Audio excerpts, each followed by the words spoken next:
Hey, what's up guys? Welcome back to another video. In today's video, I want to shine a light on a brand that nobody ever talks about.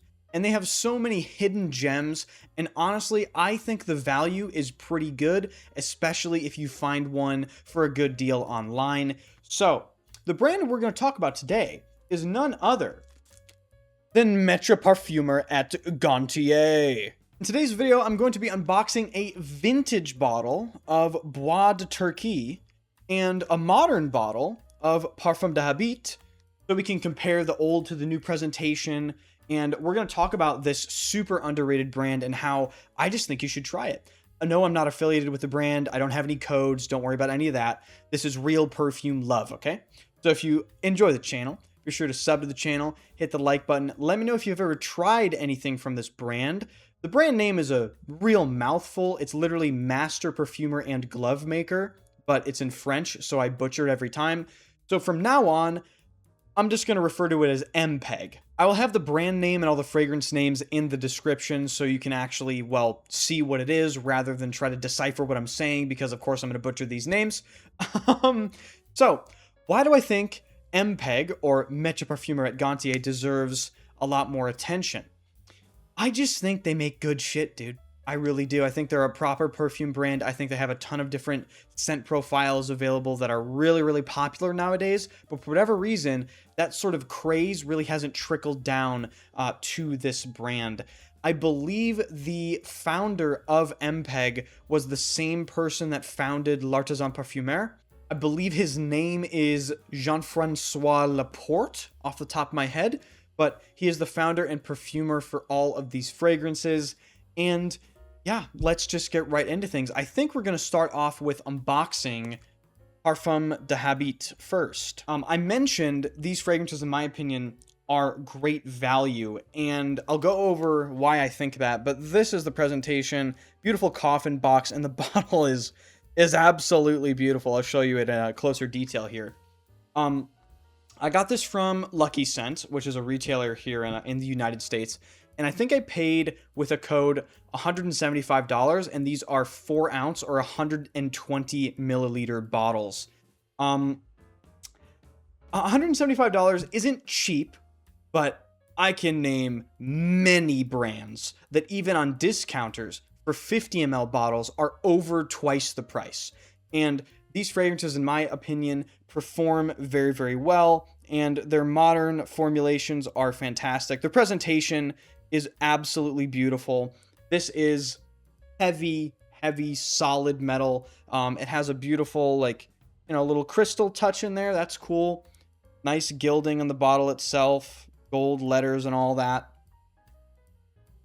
And it's just sort of, if you know type of brand.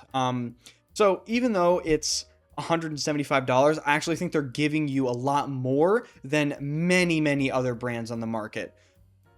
Ex Nihilo, or Initio, or Parfums de Marly. I'm looking at you, because all those fragrance brands I just mentioned, Clive Christian, are 2, 3, even 4 times as expensive as this brand, and I don't think they even give you half of what you get here sometimes. All right, let's get on to smelling. This is Parfum d'Habit. I smelled this a while ago at this point, but I resampled it recently, and I just was like, why don't I own this? This is incredible. Oh my God, whoa. Okay, so if you guys love sort of classic French, citrusy, slightly powdery, woody, very masculine leather fragrances, this is going to be right up your alley. And if you like Guerlain Habit Rouge, you'll love this fragrance as well. You might be wondering why this fragrance is called Parfum d'Habit. I did some research. Apparently, allegedly, this fragrance is inspired by Guerlain's Habit Rouge, which I've mentioned on the channel and I own a bottle of. But it doesn't really smell like Habit Rouge. It's definitely its own distinct thing. So in terms of the overall scent profile, I would classify this as a fresh, earthy, woody fragrance. You get a beautiful, slightly fruity, rounded, citrusy opening. I get some like lemon or maybe bergamot. It's fresh. It's sort of inviting. It's not too heavy or thick or rich or dense. Then you get this really nice, dry, on the drier side, sandalwood, and this very tame but still present, slightly earthy, almost slightly powdery Chanel Coromandel-like patchouli note. It's green, but it's not overpowering. For those of you that don't like patchouli, this is not going to be like, Je vois psychédélique or, Serge Lutens Borneo 1834. This is not a patchouli-centered fragrance. It's just kind of part of the composition. And in the base, lurking, there's this beautiful French sort of soapy but still slightly rugged leather note. It's classic. It's mature. It's definitely masculine leaning, in my opinion. Obviously, you can wear whatever the hell you want. I'm not going to tell you what you can and can't wear. But in my opinion, this does lean masculine. And yeah, it's just a beautiful, classically done, masculine leaning, woody fragrance with a leather touch. Absolutely beautiful. This performs really well. The sample that I had lasts about 7 to 8 hours, but I do spray quite a bit. The atomizers on this brand are very good. I'll just show you. So we'll do what the influencers do. There it is. See, look, very wide, very diffusive. It gets the job done. Doesn't taste very good though. Doesn't taste very good. Smells better than it tastes. All right, now onto the second fragrance I'm unboxing in this video. This will be a unique experience because I just showed you the modern presentation for all of the new bottles. This is a vintage bottle. So the modern fragrances are eau de parfums. This is, as you can see, an eau de toilette, and this is Bois de Turquie. Now, why did I decide to buy a vintage version of Bois de Turquie and not buy a modern bottle of it? Well, I saw this up for sale, and the only reason I bought it is because it was sealed from a very reputable seller at a very, very good price. Newsflash, no one's really running out to buy Maitre Parfumeur at Gantier, so you can still find some vintage bottles for some really, really good prices, and I just figured, why not? It'll be fun. So let's unbox this. All right, so I got it out of the box, and I knew what these bottles looked like, but guys, I mean, let's be honest here. The new bottles are definitely a step up from the old bottles. It's charming. It has a charming vintage appeal, but yeah, yikes. Especially the cap. The cap is, ooh boy. But that doesn't matter because all that matters is the smell. So this is Bois de Turquie, and first of all, I bought it for the funny name, but second of all, I bought it because it is an absolutely wonderful fragrance.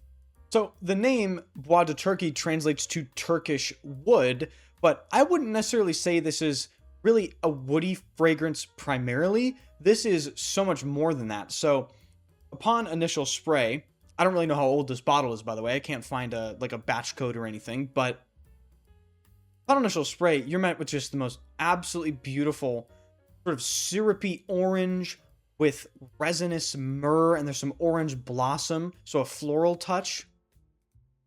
It's fresh, it's citrusy, but you can tell it's going to get deeper and darker in the base. So myrrh is a resin that I really, really love, and it's in the top of this fragrance pretty prominently to my nose.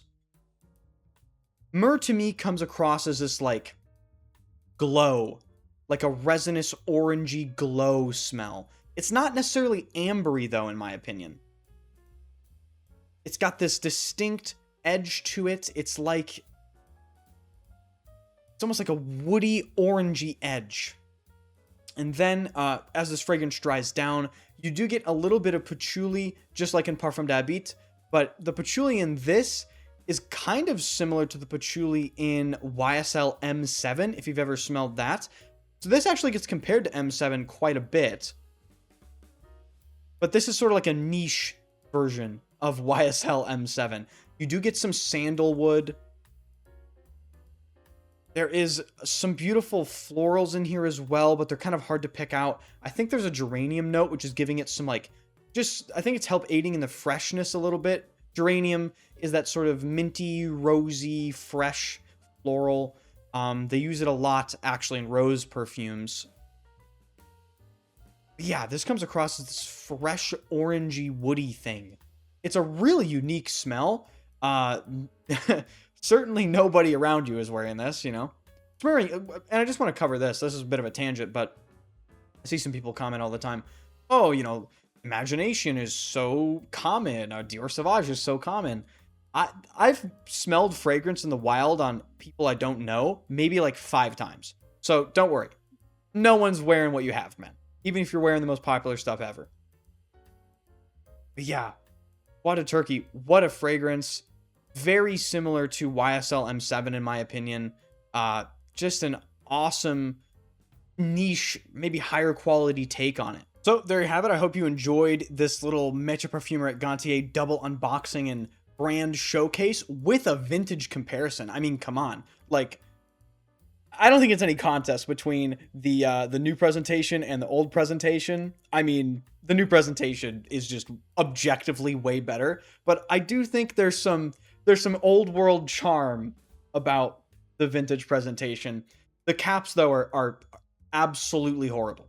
But the sprayer on this thing is a nuclear fire hose. I mean, this is crazy. Oh my god. All right, that is going to wrap this video up, ladies and gentlemen. Definitely check out Maitre Parfumeur at Gantier or MPEG. I'll put the brand name in the description. I'm not affiliated in any sort of way. I don't make any money from this video, blah, blah, blah. All that out of the way. I just think this brand really is underrated. They have so many different fragrances from the 2 that I've shown you today. They have fresh stuff, floral stuff, feminine stuff, the whole 9 yards. It's a proper full-fledged perfume brand, and I love them. I think they're fantastic. They have great ambers too. Ambre Presso is another one. Ambre Tibet off the top of my head as well.